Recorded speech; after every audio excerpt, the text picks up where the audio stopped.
I'm going to admit that I sometimes really struggle, or a lot really struggle, coming on here and creating content and sharing psychology and like little tidbits of knowledge.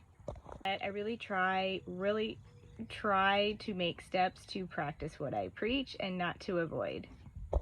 So your brain will tend to mess with you when exposing yourself to different things, saying things like, who do you think you are, and creating this like really negative narrative, because it doesn't like change and it wants to keep you in the state that it's in, because change feels like a threat.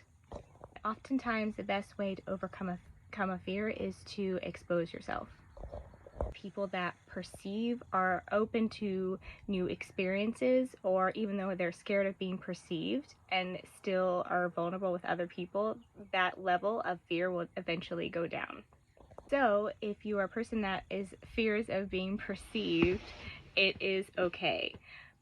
People's perception is based on their own opinion, and it's also based on their typical nervous system type. Person that perceives someone that is actually really confident and poised, or someone that is just really confident within themselves and where they stand in the world, is going to be perceived differently to someone that is really scared of everything. So half of the struggle with most people is not only do they not take action because their brain tends to tell them differently, but because things take time and consistency. Showing up and doing the thing that you don't want to do, imagine yourself doing that every day or more consistently. Your perception of a threat will be less and less.